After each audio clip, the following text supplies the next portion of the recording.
Gunakan balok, warga lumpuhkan oknum sersan kepala, bikin onar di kampung. Lagi-lagi aksi oknum TNI kepada warga sipil viral di media sosial. Pasalnya kali ini seorang oknum TNI bawa parang ke rumah warga di Kendari. Aksinya saat marah-marah di rumah warga bawa parang pun divideokan. Video TNI bawa parang ke rumah warga itu pun viral di media sosial.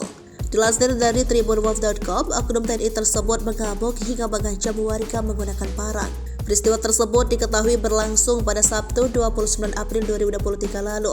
Oknum TNI tersebut ngamuk di Kelurahan Alo Lama, Kecamatan Mandonga, Kota Kendari, Sulawesi Tenggara. Dalam video berdurasi 1 menit 8 detik yang viral di media sosial, oknum TNI berinisial R ini tampak menghampiri rumah warga. R lantas berteriak dan berkali-kali mengacukan parang kepada sang pemilik rumah. Melihat aksi R marah-marah sembari mengacukan parang, warga pun berkerumun di luar pagar rumah cat abu-abu tersebut. Masih dalam video sama, terlihat beberapa warga menenteng balok untuk mengantisipasi amukan R. Setelah viral, sosok oknum TNI yang mengamuk dan mengacukan parang ke arah warga pun terungkap. Ternyata oknum TNI merupakan sersan kepala alias TK tersebut diduga mengalami gangguan jiwa.